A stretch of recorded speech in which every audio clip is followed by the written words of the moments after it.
Jokic has to put it up. Falling away, puts it up. This in with your eyes, ladies and gentlemen. Jokic back to Murray, another three-pointer. It's good! Jamal Murray red hot! On the drive, gets inside, stops. Stolen by Caldwell Pope.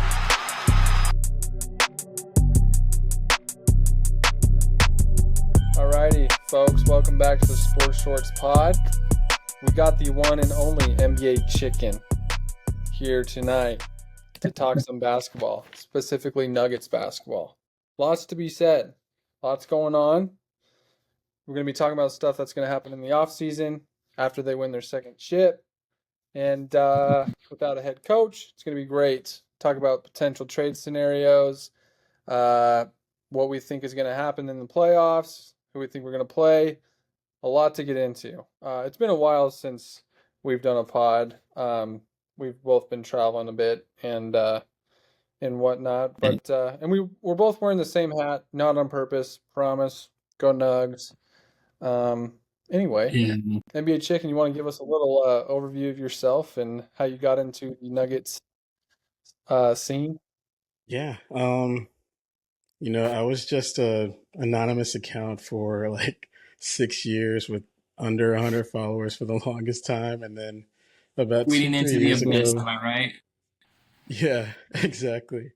And a few years ago, I saw like the dumbest take about the Nuggets, and it had so many likes. I was like, I'm smarter than this guy. I could definitely like start voicing my opinion and maybe getting a small following. So I started doing that, and I've always loved the draft, and I like writing. So I have my little Medium profile. I end up writing like 15-page articles every 4 months, but that's kind of my style. And I've just slowly gotten to be a little more involved in the community. So it's been fun.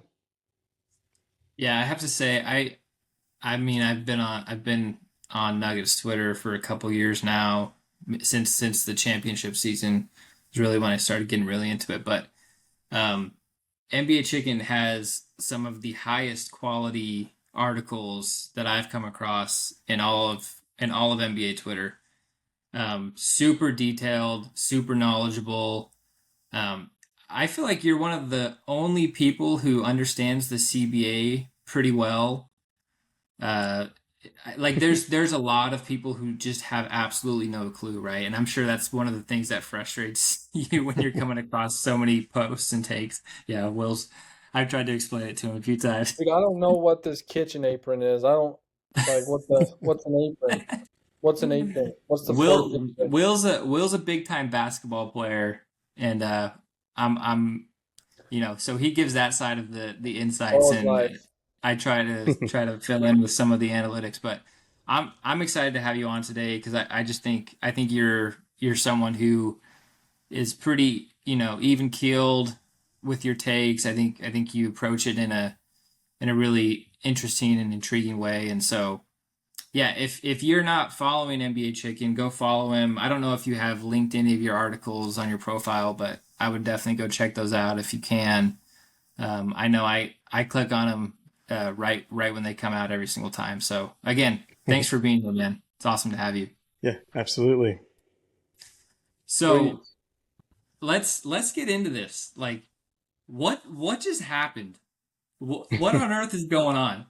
Like we're 2 games away from the end of the season. We're 80 games into the season, and Coach Malone is gone. Calvin Booth is gone. So I'd love to just kind of get everybody's quick thoughts on, first, like what just happened, and then second, like what went wrong? How did we get to this point of the season? And I'll let one of you guys kind of start from there. Go ahead, NBA Chicken.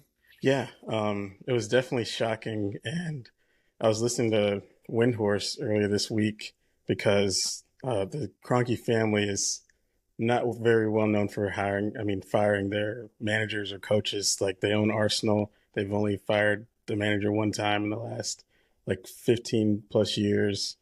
The Rams have basically only had 2 different coaches since they've been owners. Malone has been the coach for a decade. And then even on the Avalanche, Bednar has been the coach for like a decade. So it's very rare that they fire anyone, and then for them to do it at that time just goes to show how bad things must have been behind the scenes, especially with the way Malone and Booth were clashing with their ideologies. And it sounds like Malone's like really loud and in your face attitude was kind of going away and not being as effective with the team. And I think he kind of lost the locker room in that way, and they decided to put a jolt to the system. Yeah, I was really surprised.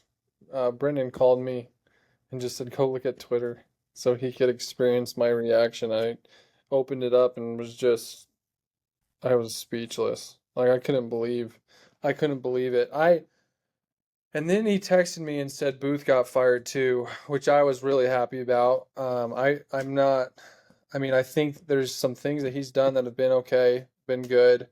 Um, but I just really think some of the signings and some of the way he's used their money has just not been the best. And I'm just sitting here looking, I'm the biggest Jokic fan out there and want him to have the best players around him. And he just simply doesn't. He's got some good players around him, and but I want him to get a really good player. I want them to get a really good player in the offseason. So I was kind of happy about Booth getting fired. I was sad about Malone getting fired. Like, didn't really make sense to me. Thought they'd just finish out the season.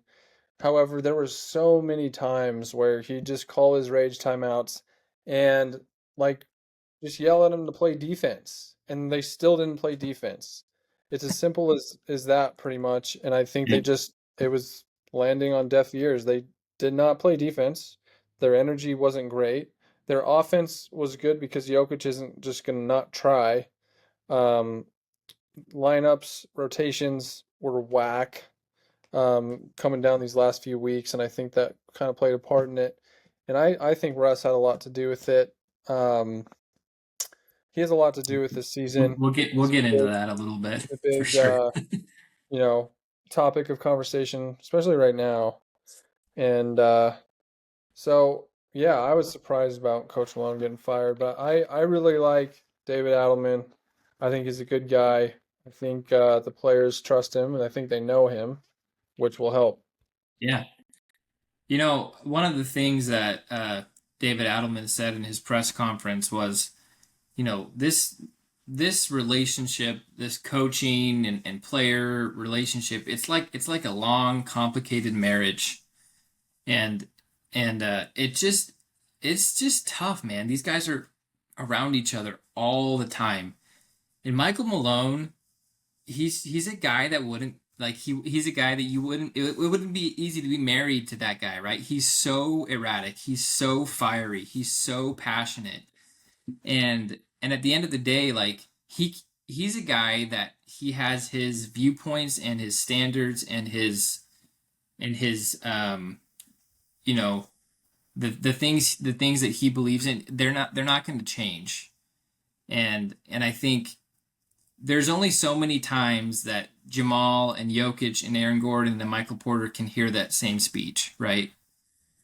And hear that, and he's notorious for like having the same one-liners, having the same kind of like, you know, just impassioned rants after you know a bad defensive game, and I think just at the end of the day, like one of the players were just tired of hearing the same thing, and sometimes, you know, the grass isn't always greener on the other side, but sometimes it is, and sometimes that change really does make a difference. And look, I talked about it in our Twitter Spaces the other night. I was sad initially. I think Malone is a good coach. I think he's a good dude. He loved the city. He loved Jokic. He built up Jokic's legacy. He was always advocating for him, and for that, like you know, he's the greatest coach in Nuggets history, and it will remain the greatest coach in Nuggets history probably forever, most likely. Now, Calvin Booth, on the other hand, like sayonara. Like I am, I have no feelings towards him. I thought he did a really poor job, and Second you know, worst GM in the for a league. lot of reasons. For a lot of reasons. So saying all of that, like, you know, there's a lot of reasons why it happened. I think it happened.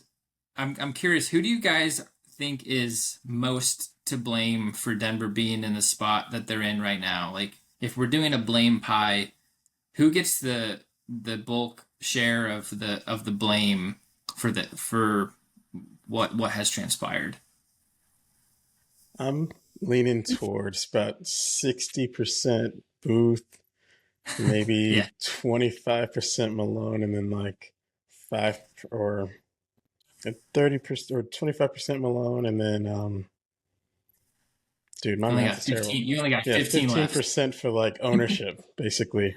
Okay. Maybe 10% ownership and then like 5% on the players, because essentially a coach can only build with the Lego blocks that he's given, and the GM is the Yeah. one that hands him those. So Booth not being able to, first of all, get aligned with Malone and understanding that he just wants veterans. I mean, you can see that very clearly with the fact that Justin Holiday wasn't brought back, and we were just going to try to keep giving minutes to the young players, essentially trying to open the runway for like Strother to get minutes, because if Holiday's in Exactly. there, yeah. Exactly. Yep. And, It, and Reggie Jackson too, by the way. Reggie Jackson mhm, shipped out because he wanted to open up minutes for Pickett, and it was such a desperate move that he had to attach three second round picks to that. Right? yeah. So just another anecdote to your point. And Gillespie too. We Yeah. saw he Yep. was playing very well at the end of the season on a two-way, but there was a lot of rumors that he was going to be coming back, and Booth didn't want him in the way, so shipped him away as well. And we've seen that he's played very well for Phoenix lately. So, I um, mean, yeah, I do have to say, Malone playing Gillespie last year over Pickett was interesting to say the least. yeah, I liked it. That was a. I mean, I'm not saying it was the wrong choice, but I'm certain that that was one of the nails in the coffin in the relationship with Booth and Malone. Like that there's no way that sat well with Calvin Booth at all. I like your percentages. Will, would you differ in any way in those percentages at all? Of how they've ended up where they are. Just the blame, like the blame percentages. Mm, yeah, I'd actually probably do 70%. I think the GMs and the owners, I don't really know how the NBA, like, do they communicate? Like, does Josh communicate with Calvin? I don't think particularly in this case they're Like communicating a ton. they've got to sign off on trades and stuff, right? Or no? I think it differs for every team. I don't know if you know better than I do. yeah. Uh, Sometimes Do the owners have to sign relationship off is. on trades? Oh, what was that? Do owners have to sign off on trades A in lot of the in times, you'd be surprised how involved some owners can be.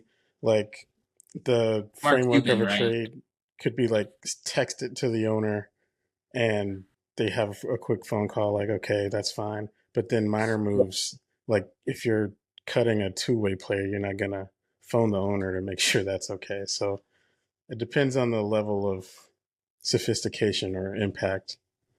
Yeah, I'd say What that's I've probably seen with the Cronkies is that I don't think they're one of the more involved uh, ownership groups. One reason being is they own three other professional sports teams, and the other being like it's clear that they weren't keenly. I mean, it was said that Josh sat down with the two of them at the beginning of this year and said, "Hey, you guys need to figure it out." But it's clear they weren't in the room seeing the relationship be as toxic as it was, or else I think this would have happened a lot sooner. I think they probably heard through the grapevine, but they were not. It didn't seem like they were in the room where it happened, and I think that's one that that is partly to blame on them for not being more present and not being more involved in the team. Again, that's a little bit of speculation on my part, but I do think they're not they're not completely blameless in all of this. yeah, I think it's 70% GM, probably 20% ownership. 5% coach, 5% players. I really do. Like, I think Yeah. Coach Malone wanted better players, for sure. And I think his thinking was a little skewed the way he played some of these people, which I guess we have to wait to get to. Um, Well, here's what but I'm going to say. I have like 50% Booth, which I think we're all up there. Like Booth deserves the majority to blame, and I think we've all agreed on that. I think as the more I've uncovered about Malone, I think he's up closer to 25-30%. Just because I think the stubbornness and the inability to change and adjust, it essentially it really hurt the team. yeah, that's true. Refusing to go away from Russ in the past 2 months, I think, and who knows if these rumors are true. Like there's this athletic article that came out today that's it's kind of scapegoating Russ, it's saying that the players are frustrated. And like, listen, as an observer, how can you sit back and have watched the last 2 months of basketball and say, yeah, I would not be surprised if the players are a little bit frustrated with his play because it's been incredibly frustrating. At least to me. Maybe I'm a little Oh, biased, but it's been pretty no, frustrating to watch. you So it know would not me. surprise me if there were players that are like, dude, this guy's averaging 30 minutes a game over the last 20 games. Like that's kind of a lot. He's kind of playing pretty bad. He's averaging 5 turnovers a game. He's a -5 on the season or since the All-Star break net rating in 30 minutes a game, and Jokic is a +9 in 36 minutes a game. It's like that's pretty hard to do. Like a -14 in the 6 minutes that Jokic isn't on the floor. But that's on Malone. It really is for not adjusting to that. We saw that game yesterday. It did not cater or crater because Adelman was able to quickly make a decision. And that was like a light bulb to me. It's like, oh wow, like this has actually been an issue. And you saw the joy in the guys as Pickett was playing well. You saw him kind of lift their spirits a little bit, and it's almost like, oh, thank goodness. Like, and that's kind of, I don't want to scapegoat Russ in all of this. And so I'm putting his poor play falls on Malone. And so that's why I'm putting, maybe 30% on Malone there. And then I think the Cronkies are around 15 to 20%. But if this offseason doesn't go well, that's going to start shifting towards them quite a bit. They've got no one else to blame. So No, I'm it's really going interested to see. to I'm really interested to see what happens there. yeah. I think it's going to be all of them if they don't go land some good players or hire a good coach or a good Yeah. GM, a notable GM, you know. Yeah. Um, I do think Coach Malone was in a hard spot, and that's probably why he didn't like You're uh, right. He was in a hard spot. Booth. Because listen, as a basketball player, you have a bad game or you turn it over, it's detrimental to that player's mindset or mental when they get ripped out of the game for doing something bad. Everybody plays a lot of minutes going to make mistakes, but Malone just and I think at the beginning of the season they all had really good, they worked well together. They were all happy. Russ was playing pretty good. Jokic liked it. He talked about how they just meshed well. And so I think he wanted to keep that alive somehow, and just thinking Russ maybe is in some sort of slump, and he didn't want to take away Russ's confidence by pulling him and benching him late in games. And so It's I think tough, there's a man. balance between that and in hindsight, what he should have done is bench him because he cost them games. And Yeah. it's not just, the missed layup and the foul. Like, obviously, he single-handedly cost them the Minnesota game. You look at Jalen Pickett, who had some late turnovers against Indiana, which they're just going to make mistakes. But it's the constant shooting the ball with 20 left on the shot clock with no passing. It's so many times. Just watch the next game. Just watch Russ's first play of the game when he gets in the game off the bench. He'll go in and back somebody down, back somebody down, back somebody down, get close to the hoop and do a turnaround shot. He's done that I don't know how many times. The first time he touches the ball. Mm-hmm. Russ was playing his best basketball when he was not looking to score, when he was looking to play defense and pass the ball. And that's the thing. He His defensive focus was incredible to begin the season, right? yeah, and he just like lost that. And we've talked Yep. about this, Brendan, but he like all of a sudden thought he had to go play hero ball. Maybe it's Yeah. because Jamal was out and had to like lead the team in scoring and shooting. Like when he's shooting 15 to 20 times a game, that's disgusting. There's no way he should be shooting that much. Yeah. And so I think coach was trying to maintain his mental like positivity, but I really think it was the reason he lost And his that job. goes back to his fundamental belief, right? Is stick with guys that I believe in. Let them play through mistakes.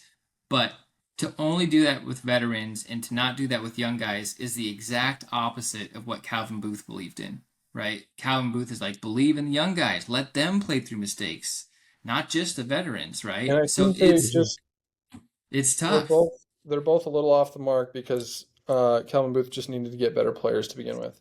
Anyway, Yeah. what do you think, NBA Chicken, on Yeah. the Russ situation and the coach relationship and the relationship there with those teammates? Yeah, and I think the main thing with Russ is sometimes he can make a small amount of mistakes in a game, but they're so loud, and the majority of them are like live balls. So, losing the handle on the ball and go straight to another player, Taking a you into bad the 10th pass, row. right? He does And that once a game at least. A 10th yeah, row. and some of his missed shots are just like not even reboundable by, like there's no Uh-oh. chance for an offensive rebound because they're so bad of a miss. And so the other team's able to run in transition, and our transition defense hadn't been great. So that's kind of been the main thing that I've been thinking about with all of his mistakes is that they're so loud, they're so frequent. And sometimes it'll just be, 5 possessions, and he's made 3 mistakes in that amount of time. Yeah. Um, and like let's just talk about the cold hard facts with Russ. Like, and it's not even about the stats. I think you make a good point. It's more about the momentum and the timeliness of his mistakes, and then the compounding of those mistakes one after another. But just in terms of statistics, right? Since the All-Star break, Russ is averaging 14 a game on 42% shooting, 34% from three, with 4 turnovers. But like I said earlier, he's a -5 net rating on 30 minutes a game. That's a lot of minutes. That's a lot of minutes. And he's also got the worst individual defensive net rating on the team for the year out of all players that have played. And it really comes down to the fact that like he's a fine individual one-on-one defender, but the amount of possessions that he creates for the other team in transition is mind-boggling. It seems like there's 10 to 12 transition opportunities created from either quick shots, like you mentioned, where there's no one even close to being able to rebound the ball. The pull-up three, guys, he's shooting 17% on those pull-up threes since the All-Star break. 17%. That's basically not. He will not ever make it.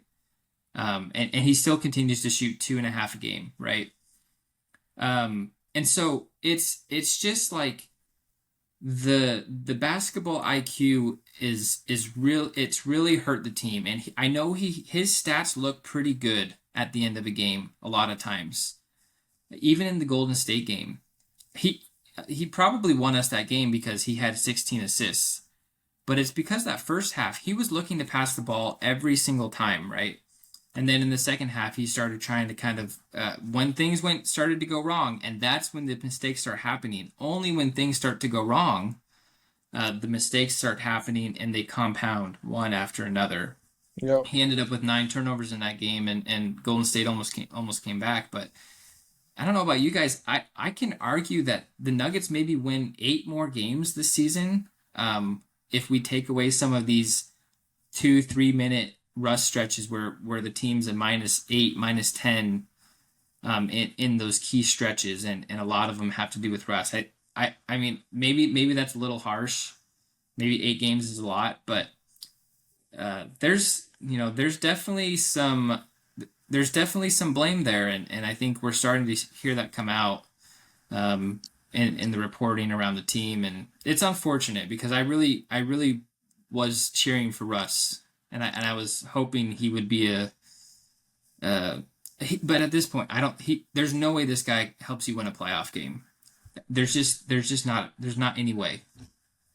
Prove me wrong. No, I don't think so. NBA Chicken, what do you think he's gonna when Jamal comes back?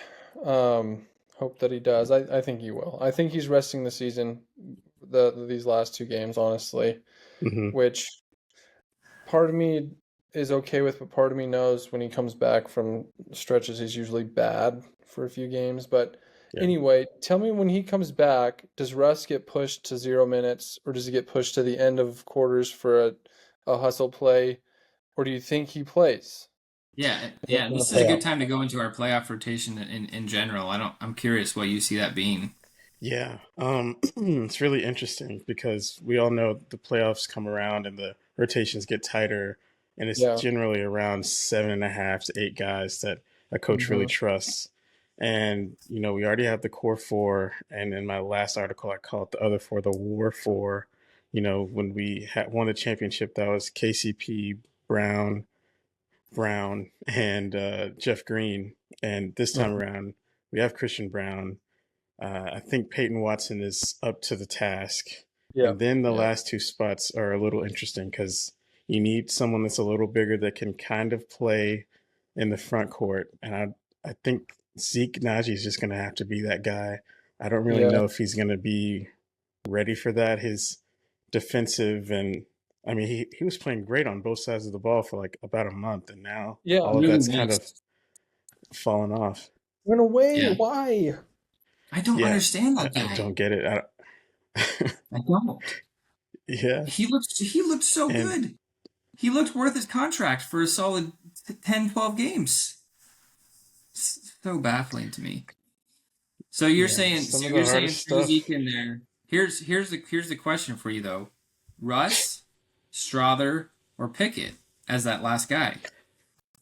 Yeah, and that's where I can't really decide. And I wonder if it's going to be matchup dependent because if we're in a situation where we're playing the Grizzlies, let's say in the first round somehow, and the staggered minutes has Ja Moran out there against the non-Jokic minutes, are we going to really try to trust Pickett and get picked on and brought into every action in the pick and rolls? I know Strother and Pickett are Strother's not even at the same defensive level as Pickett. So I'm Yep. wondering in that kind of situation, do you trust He's a Pickett to go out there and play defense? the wind at best. Julian Hmm. Strother. Yeah.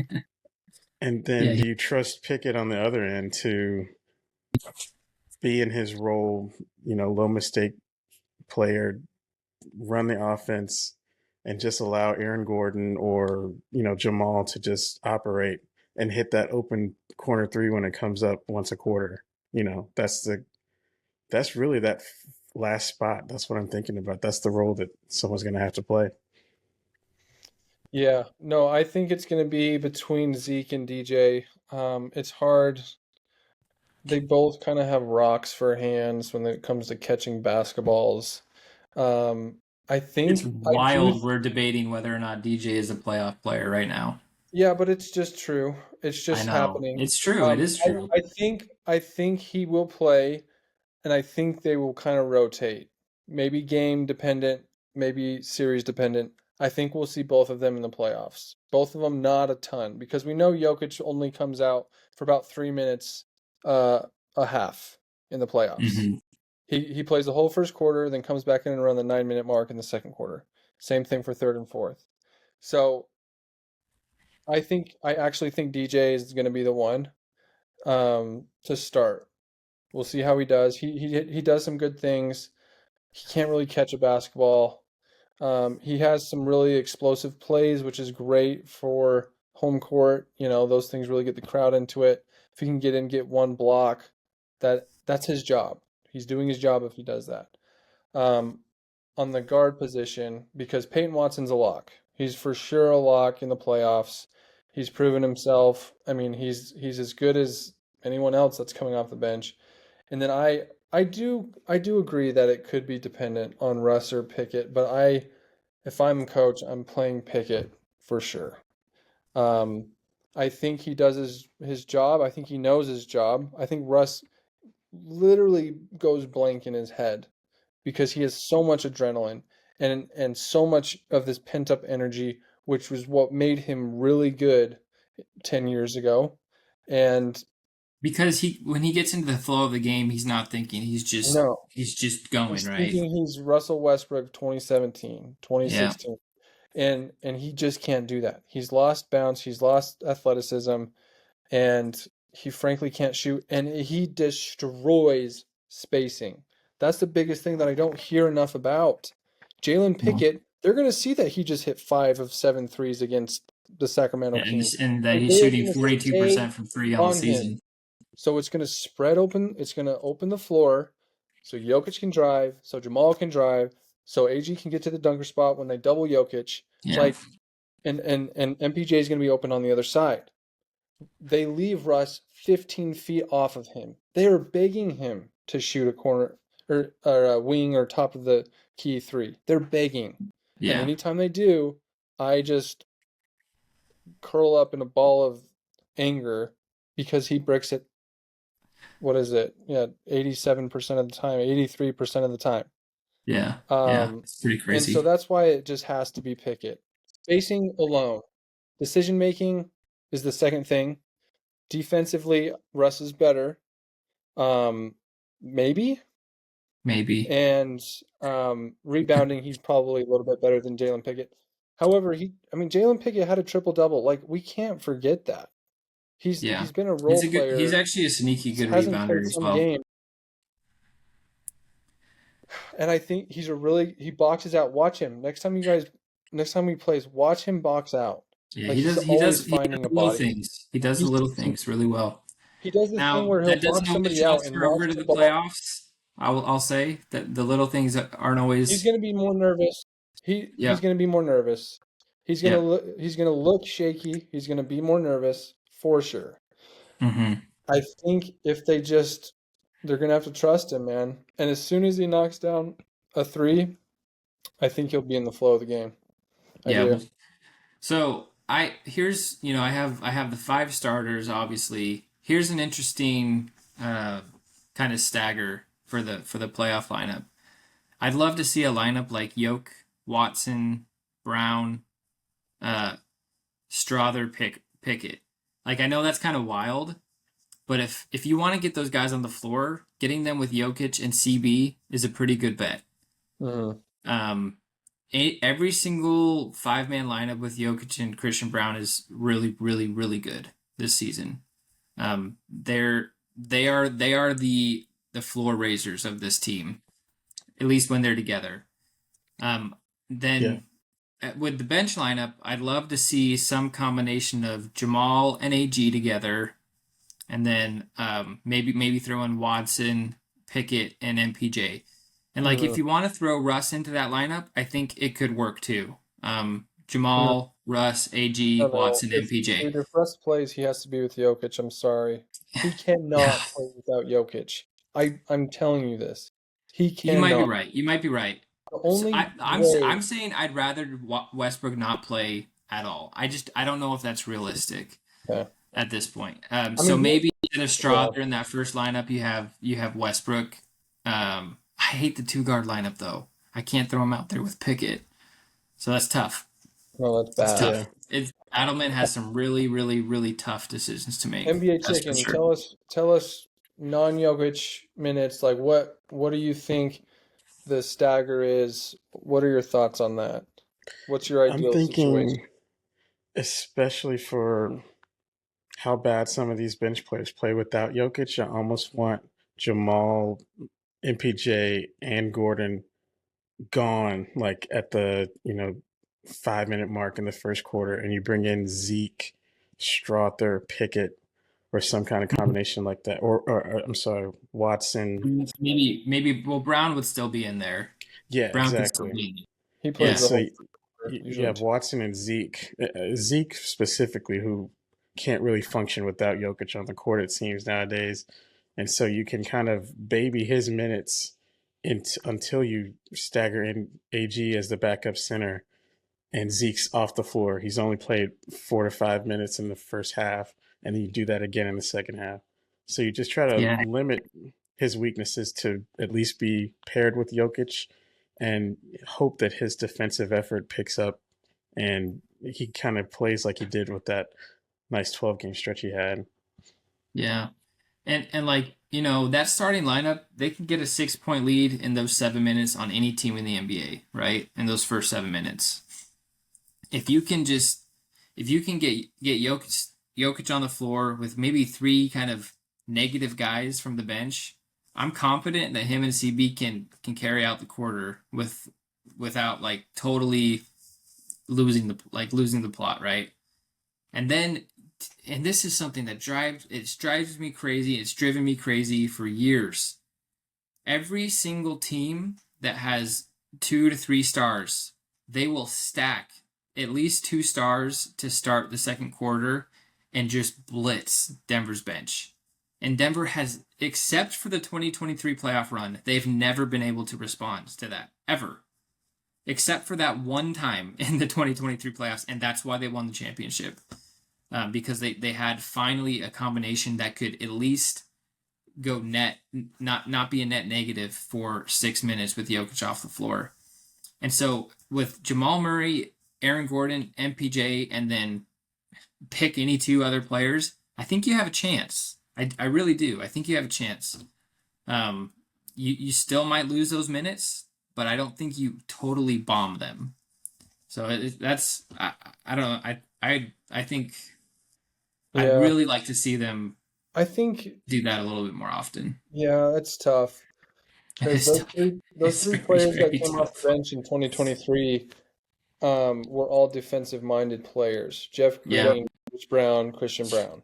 Christian Brown, we know, has gotten a lot better offensively and slipped a little bit defensively, but he's a starter now, so this doesn't really involve him. Peyton Watson is a good defender, and then I think Zeke can really be a good defender if he can be disciplined and stay on the ground, especially when closing out to shooters. I think AG, man, I'm really interested to see what Adelman does with AG because last year we saw a really effective game plan with AG bringing up the ball, right?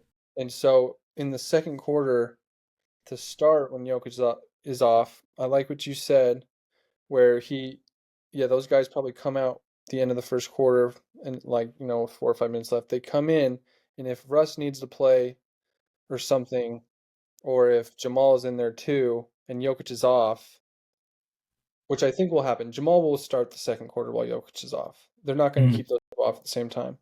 Yeah. AG, I really think, should bring up the ball, even though we need a 5 in there somehow. And so it's just it depends on who they're going to play at the 5. Yeah.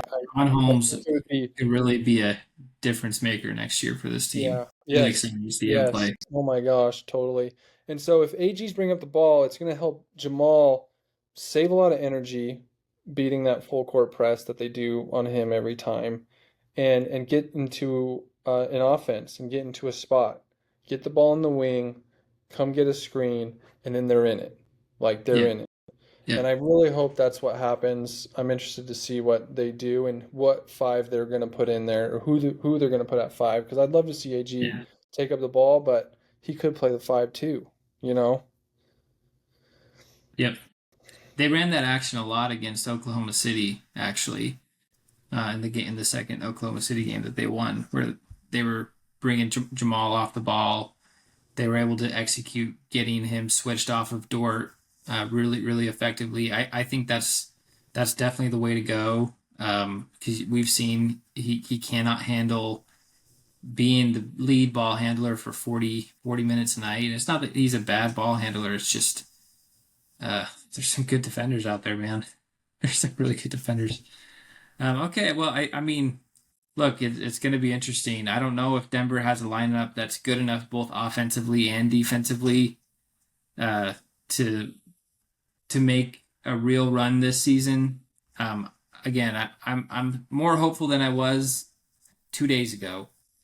But I'm still curious to see what it looks like. I don't think they have a lot of great matchups in this first round.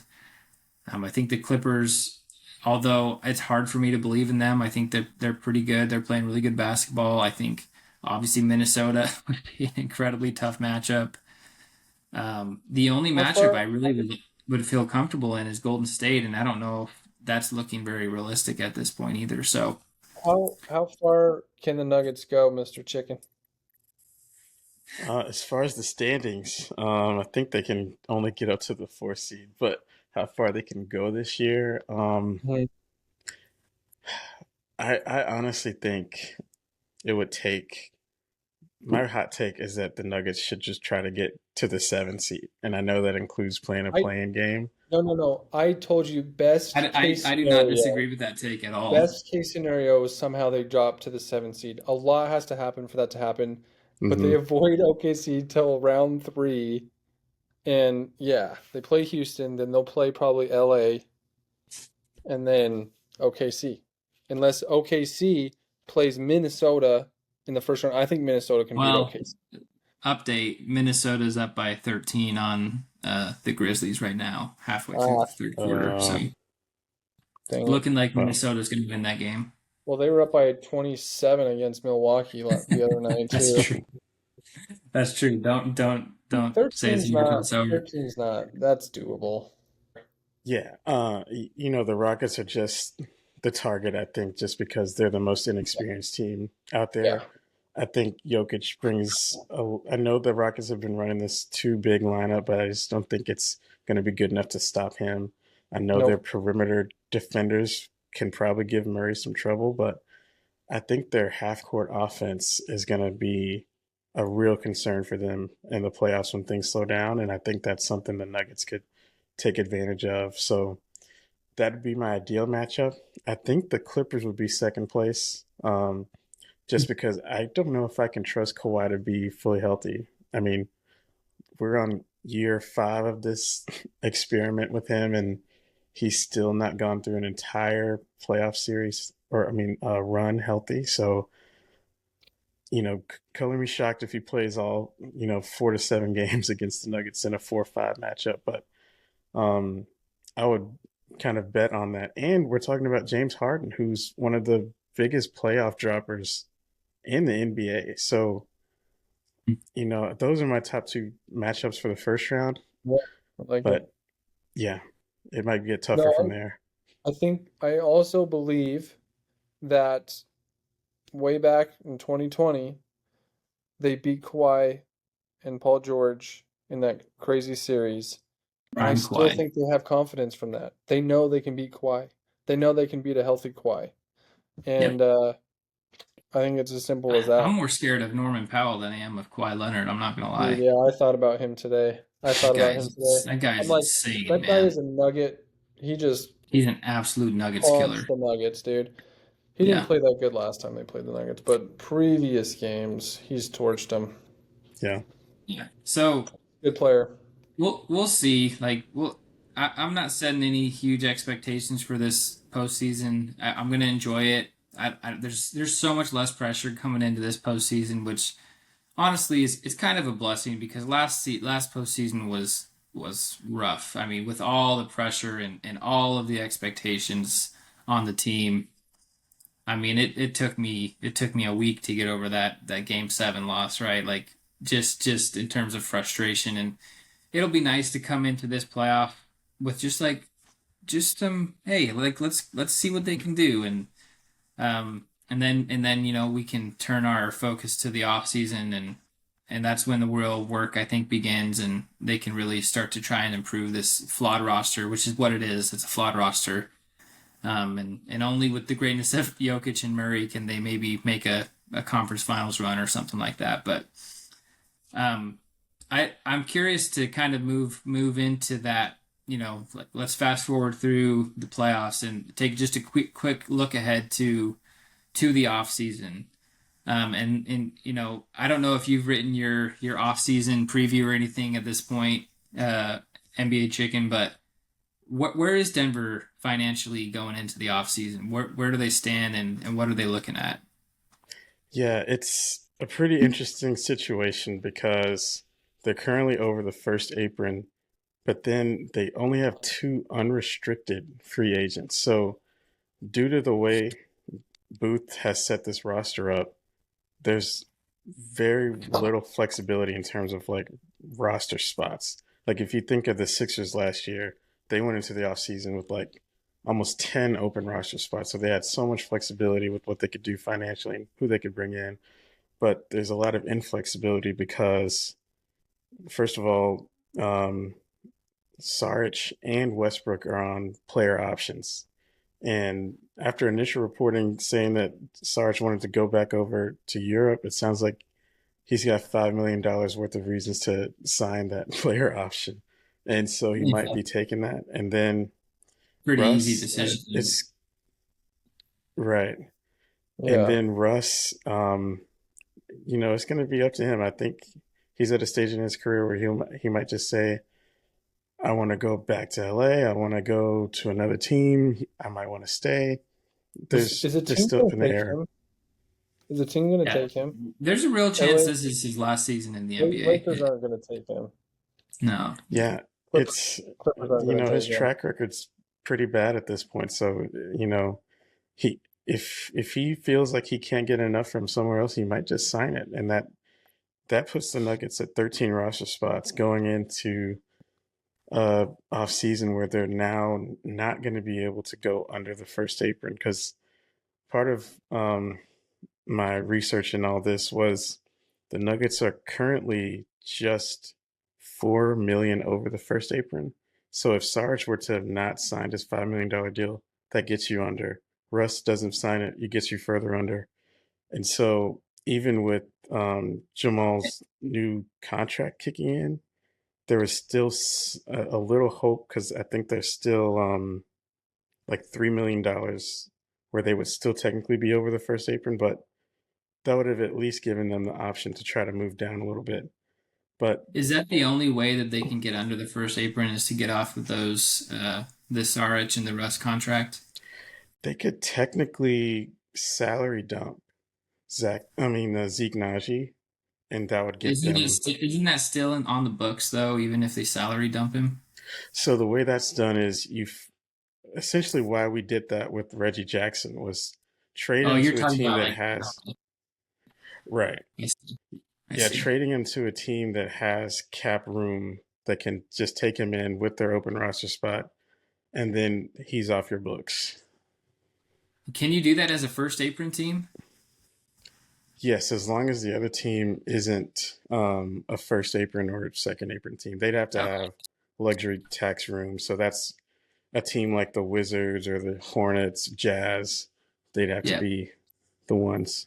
So the real mechanism they can use this offseason is the taxpayer MLE, which is what they had to sign Saric. And with the two open, I think is around like $6 million this next season. I think it's right around there. Yeah. And you can technically sign two players to the full amount of that $6 million, or you can use the whole thing like we did with Sarge. So it's going to be interesting because the names that are going to be available are not great, and the ones that are good, I don't know if we can afford, like Nickeil Alexander-Walker, Quentin Grimes, I think, is a restricted free agent. Chris Boucher is going to be available. Paul Reed, Gary Trent Jr., Gary Payton, Ben Simmons, and Bruce Brown. Those are that's like the cream of the crop of this free agency class. Like, it's not great pick. Well, for those players, though, I will say if you can manage to salary dump Zeke Nnaji, or if by a miracle, and it sounded like for a minute Sarge was going to decline that option, and it's obviously there would be no reason for him to actually do that. But if we did get under that first apron, we would have access to the full mid-level exception, right? Not just the taxpayers mid-level exception, that's closer to a $14 million deal that you can sign, and that gets you closer to the Nickeil Alexander-Walkers, the Bruce Browns. Grimes is way out of that range at this point. Yeah. I think, and you have guys like Tim Hardaway Jr. who could maybe be in that range. You have guys like Schroeder. Brook Lopez could potentially be in that range. He'll probably go back. I mean, Steven Adams is another guy who could be in that range. So, if they could get under, there are a couple options there. It's just it's bleak from what I understand for them to actually get under that first apron tax, and so yeah, we'll see. So in terms of free agency, they might have that. They have 2 roster spots. They could just use it on 2 vet minimum contracts as well, if I understand correctly, right? Yep. Mm-hmm. Okay. And they cannot pay anybody more. They can't sign a free agent for more than that taxpayer's mid-level exception. Like they're not allowed to. The full mid-level. Okay. Yeah. So if anyone is somehow like, if Bradley Beal were like cut next year, we couldn't sign him as a minimum guy because he makes more than $14 million. So that's one of those stipulations I have to sometimes remind people because it's just one of those lines in the CBA. A lot of weird rules. What about extensions on the table? I know Christian Brown is up for an extension. I know Peyton Watson is up for an extension. Do you see those guys getting extended this offseason? I wouldn't be surprised if they wanted to lock down Christian Brown's number now because there's a potential next season he's going to be able to demand 10 to 20% more. And for a starting player on a playoff team on a first rookie extension, it's going to be closer to 20 million just based off of, players from the previous draft class that have gotten their extensions. You look at Jalen Suggs, he got a $35 million a year max deal. I don't think Christian's necessarily up in that value range, but even a player like Herb Jones is only making $13 million a year. Corey Kispert is making about 12 to 13. So he's going to definitely want to be in the middle of that range, and I'm thinking it's going to be closer to 25 million. So it'd probably be nice if they could get the Austin Reeves money for Christian Brown. I know. I don't know if they'll be able to swing that, but yeah, the weird thing with that was because Austin Reeves was the 2nd-round pick and a restricted free agent, there's only a certain amount you can increase that salary by, and that's why he's on such a killer deal because they gave him as much as they could. Oh, right. Yeah, that's true. He's making like $13 million this year, right? Well, that makes sense. I forgot about that rule. You can only max out a guy based off of his previous contract, right? It's something like that. Yeah. Yeah, that's a very interesting rule. Mm-hmm. Okay, and then Peyton Watson, that's a guy. That's a guy I think is potentially on the trade block this summer. Unfortunately, although his salary is so low, he'd probably only be tradable if you attach him to like a Michael Porter or a Jamal Murray, right? As kind of a sweetener into one of those bigger deals. Exactly. And I think that's the avenue the Nuggets are going to have to go down if they're going to improve the rosters through a trade. And I tweeted out that Jokic is the only safe player, and some people are like, oh, AG should be safe or CB should be safe. But I'm like, those are our positive player assets. We have so many negative ones that we're going to have to attach a positive one like CB, AG. Peyton Watson, I think, is at least a neutral asset because of his salary for the next for the next season. And then, Michael Porter Jr. and Jamal, due to the size of their max contracts, could be seen as neutral to negative value. Yeah. And so that's why you have to, you have to play the game the right way. You have to throw in that 1st-round pick, throw in some pick swaps or something to sweeten the deal. Do they have another 1st-round pick available to trade this summer, or do they still just have that one? They would just have the one that they could trade completely unrestricted. The one that's opening this offseason, they could offer as a pick swap. So they'd have Okay. 4 pick swaps on the table this summer on top of the 2031 that they could trade unprotected. Gotcha. Okay. Okay. Any trades that you like more than others that you think could really improve the team? Maybe just like 2 or 3 trades that you think could be interesting for them to look at in the offseason? My main one that I've spent an hour on, and I can't necessarily make the numbers work because I'm literally off by $446,000, is a Giannis trade. It would take him demanding a trade to the Nuggets because I don't think we have the assets. Like, if Oklahoma City wanted Giannis, they could just snap their fingers and get him. Yeah. Yeah. It would have to be a leveraged position of advantage for us to pull that off. He'd have to be And like, I want to go play with Jokic or something like that, basically. exactly, like we need Yeah. to Okay. hope the Bucks get swept by whoever in the first round, and it's like his last games with the Bucks. So, but that trade, from the way I'm trying to negotiate it, it would involve MPJ being moved, Aaron Gordon, and Julian Strother plus Zeke and Sarge. And the hard part about that is when you're giving away 5 roster players and only bringing in like Giannis and like AJ Green, or trying to bring in Giannis and Marcus Smart from another team, that since the Nuggets salaries are so top heavy, it's hard to, other teams can have like little 7 million, 13 million that kind of stack together that you can bundle for trades, but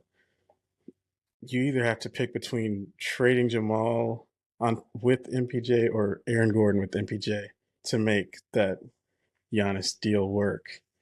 And it would have to be a 3 to 4 teamer just to make the salaries balance out, because a third team like the Wizards that's trying to, make the deal happen, they don't want to go over the luxury tax just to try to help you make a trade happen. Their ownership's not going to want to go into the luxury tax just to help you make a trade. So Yeah. there's a lot of things like that that have to be ironed out to make that trade possible. So I haven't figured out the math yet, but that's definitely my number one trade. That's cool. That's a really A really interesting one. interesting idea and well thought out.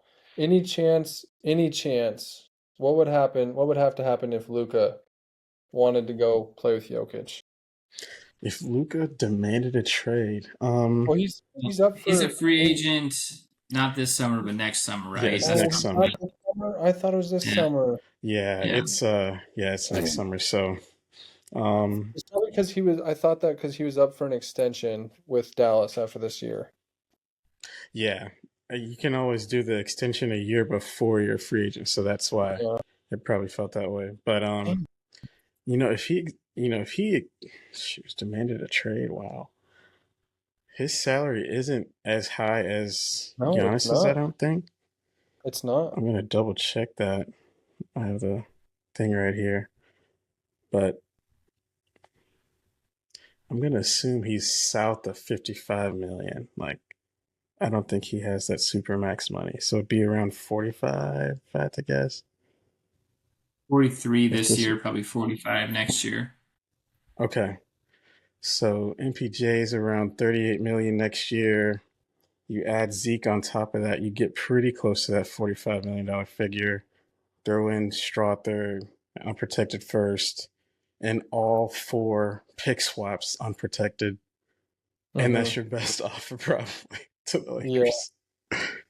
That's tough. Yeah. That's tough. So I mean, I have the a couple Lakers. here that are the money doesn't work perfectly for these, but you can get pretty close. And you got to take probably a negative asset if you're getting rid of MPJ back. So trying to look for like maybe some salaries that teams are wanting to get off of, but could still add some value. Maybe they're expiring. Here's one: Michael Porter for Josh Okogie and Miles Bridges. Miles Bridges' stock is kind of at an all-time low.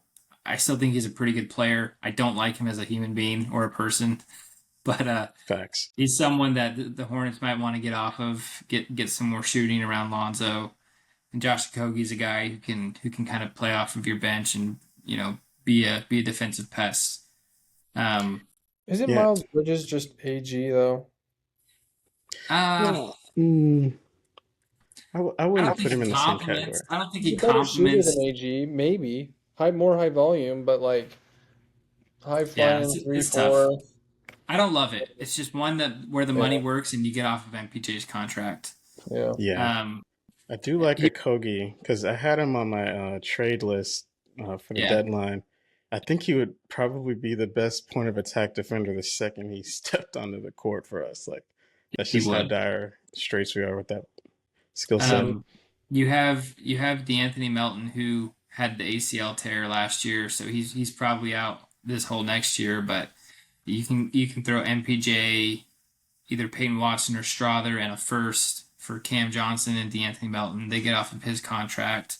I'm assuming they're wanting to trade him this offseason anyways. Because of his salary, I think is around 12 million. But you get Cam Johnson, who would obviously be an instant upgrade on offense and defense for Denver. He's going to be pretty sought after this offseason, so that's probably not a super realistic one. And then the last one that I think is interesting is Michael Porter and Pickett for Keldon Johnson and Harrison Barnes. I think Harrison Barnes Like is a that. guy that's very tradable. I think Keldon Johnson is a guy that's shown promise, but might not be a guy that they're going to want to continue be in that core with Castle being there, with Vassell being there. Um, so you can also make that work, and I think Harrison Barnes is a good vet on the team that could help in spots. He'd probably come off the bench and help in spots, but yeah, we'll see, man. There's a couple out there that are interesting. There's not a lot, but there's definitely deals out there. In terms of getting a star, it's going to be difficult. That's where it's difficult, and I don't I you found one for Giannis that could potentially work. It's gonna have to take a guy saying I want to go to Denver, and then getting a guy that has connections in with teams like Bob Myers or a deal maker. They're gonna have to go out and get a deal maker. And Adam Mars was talking about that on his Twitter Spaces. He's like, Denver, if they want to get a star, they're gonna have to go out and get a deal maker who has connections in the NBA, who knows the business, who can really pull off.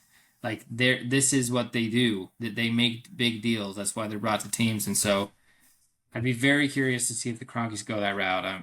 I would personally love to see that. Would love to see them go out and be aggressive. Yeah. What do you guys think of a KD trade? Just the idea. For it. I do it.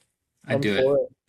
My biggest worry, and this is what people don't think about, is it's kind of a negative mindset. Although I mean I'm usually positive. I think the Nuggets will go all the way this year. I'll just preface this by saying that. Um, but Jokic has been healthy, like legit. We don't know if that's gonna keep happening. We have to think about that. And KD coming over scares me a little bit because he hasn't been the most healthy. And I think he's just becoming more fragile too. Um, but I am for that for sure. Yeah. I The thought Suns were good. The Suns were pretty good when he was playing this season. I thought around the trade Yeah. deadline, everyone was talking about Zach LaVine. I thought there was a serious possibility that Mike and Julian and Peyton go for KD. Like I really was thinking something like that could happen. What's Um, his number right now? 54. It's pretty up there. You'd have to get him to take Sarge so and that wouldn't have Zeke. got there. Yeah. And Yeah. Mike's at 40 next year. Yeah, I think like 38, if I'm not mistaken.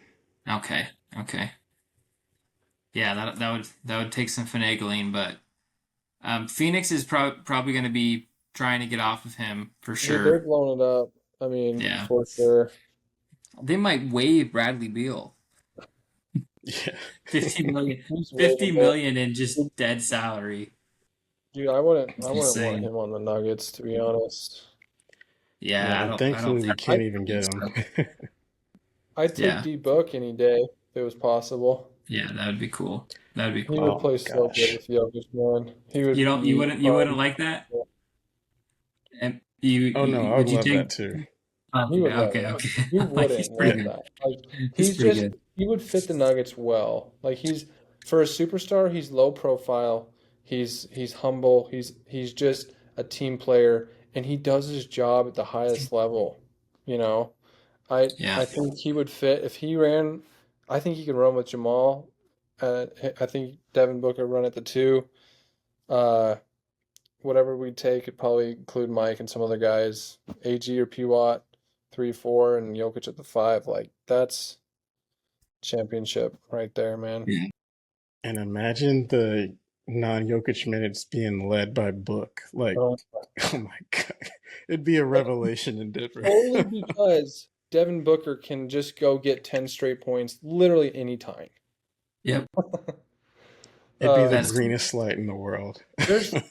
I think there's three players that have had it rough over the last 5, 6 years. I think it's Jokic, Giannis, and Devin Booker. Although they did send KD over there, it just him, KD, dude.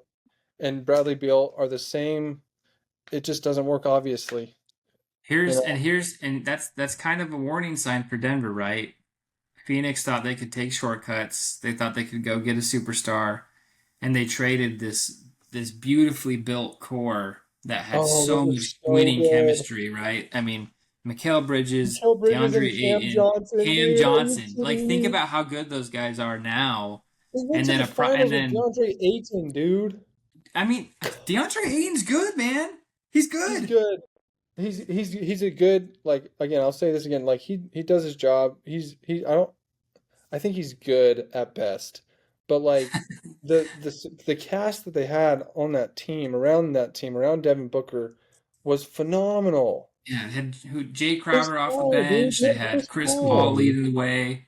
I mean, and he was Yep. still playing at an all-star level. That I was a love that fun team, man. team. I can't So, believe but they lost what I'm saying is after Yeah. winning the first two, man. Denver has to be careful to say like, oh man, like these guys suck. We need to blow it up. Like you just got to be careful. Like I I you know, agree with that a little bit, but I also think there's never been a player like Nikola Jokic ever, and there will never be a player like Nikola Jokic ever again, who yeah, is an that's all-time true. player raiser in every way. Every single player, I mean, will play better with him. Even It'd be hard to watch find a basketball. four man lineup in the NBA that you couldn't win at least 40 games with Jokic. Mhm. It'd be hard. I mean, he won a Literally. 40 game season with Facundo Campazzo as a starting point guard and Monte Morris. Oh my Bryn gosh. Forbes. That roster that won 49 games that season is an all-timer, man. An absolute all-timer. All right, I want to kind of leave with this question. So, because I think we're a little over an hour, and so we'll probably try and wrap up here pretty soon. But uh, so there's just this talk about Jokic, and we, I mean, just some reference to you. We started this podcast because we know like we're watching this once in a lifetime player, and Yeah. like we genuinely like wanted to be able to record and document this like this special time of like This watching this feeling. athlete play like Yeah. and I know you understand it. Like some people don't.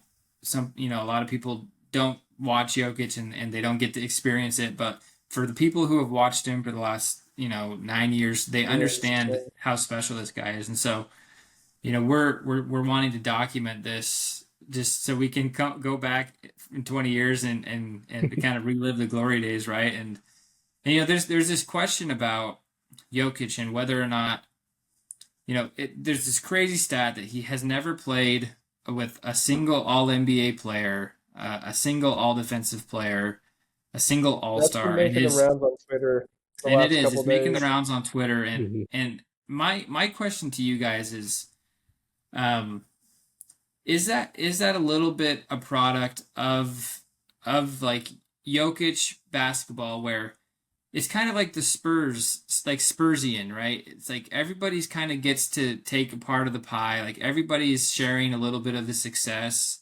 around Jokic at all times. it just so happens that Jokic is the benefactor statistically of kind of leading the charge, right? And being that focal point. It's obviously led to like these insanely crazy statistical seasons that no one will ever be able to replicate.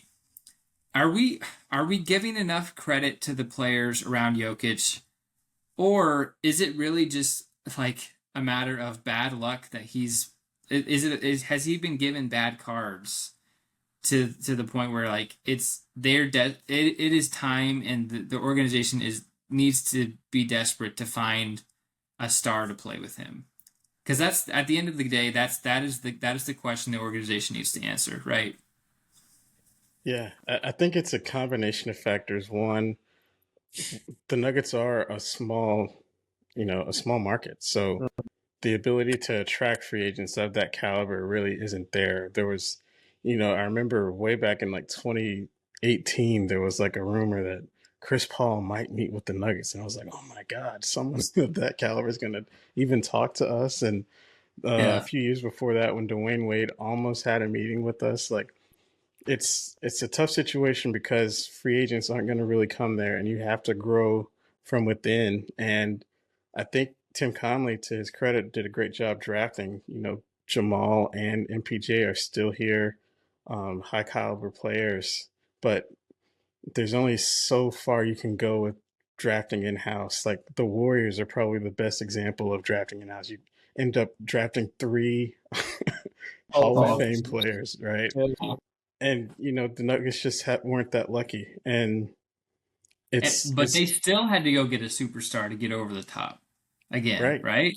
Yeah, they still, and we're lucky enough to not be under the CBA and sign a free agent Kevin Durant at that time. So there's a level of unluckiness to what you're kind of alluding to. Um, the Nuggets aren't lucky with the fact that this new CBA came into place right as Jokic was hitting his prime and they'd won a championship. And the opportunities for improving a team are through the draft, trading, or free agency. And we just kind of talked about those other two. And at this point in time, the Nuggets trade assets, we've used the majority of the draft assets to get us to where we are now. And so it's hard to go back to the cupboard now that it's empty to keep improving. Yeah. Yeah, dude. I mean, you mentioned the Spurs. I've mentioned that example a few times, and it kind of makes me a little frustrated. I wouldn't say upset, but like people compare Jokic to Tim Duncan a lot and do the rings thing. Imagine if Jokic had Manu Ginobili and Tony Parker on his team. And Two, Bruce Bowen and Robert Ory and I mean, like just incredible role players his Hall of entire Famers, career. right?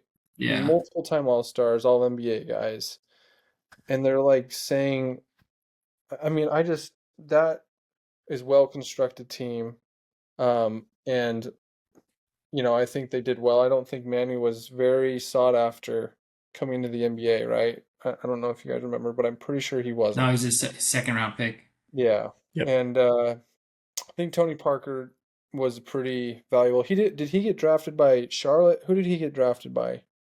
No, he I, was. I think it was by the Spurs in like near the lottery. I might have to look that up actually. Yeah. Yeah. I'll check. I'll fact check it for you. Jamie. Okay. Anyway, I just 2001 draft, 28th overall pick. So okay. not. I mean, First rounder, but like I mean, yeah, that's man, I just feel like if Jokic had some of these pieces, Shaq had Kobe, LeBron's had six Hall of Famers.